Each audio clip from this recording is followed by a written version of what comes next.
I've never seen a strong person with an easy past, and this woman's story is no different.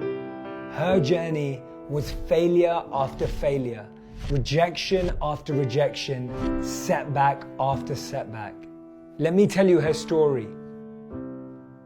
At the age of 17, she was rejected from college.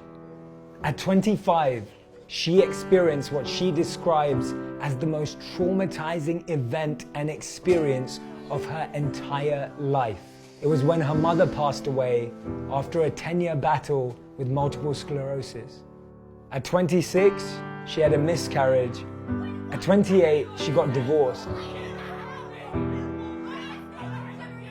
It's been described as breaking up from an abusive relationship, and then she was diagnosed with depression. As you can see, her life so far was not simple or easy, but actually it was quite the opposite. At 29, she was living in a tiny apartment, a single mother living on welfare, jobless and penniless. She said she was as poor as possible without being homeless. In her 2008 Harvard University commencement speech, she said she was the biggest failure she knew. And at 30, after suffering the loss of her mother, after being rejected from college, after being in an abusive relationship, after going through a miscarriage and giving birth and being jobless and penniless in the UK, she wanted to commit suicide.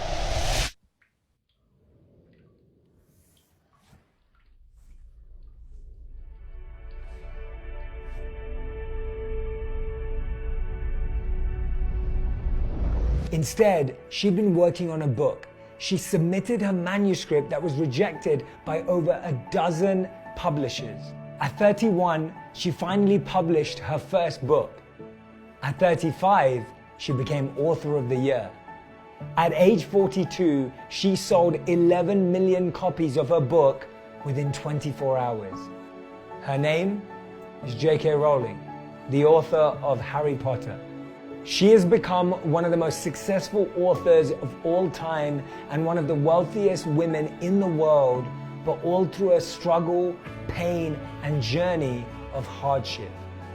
In 2006, she told a newspaper that most of her books are about death because of how she lost her own mother. And that's in Harry Potter's experience of the death of his parents, and also in Voldemort's addiction to immortality. Because she stated, "Aren't we all frightened of death? When we think we don't have time to be creative, when we think we feel pressure because of our workplace, we can recognize this incredible example of J.K. Rowling and how she was able to find creativity even when her life was crumbling." In 2011, Forbes estimated her worth to be $1 billion. But allegedly, she doesn't have that ranking anymore. Do you know why? Because she decided to donate a significant amount of her money to charity. This is a lesson for all of us.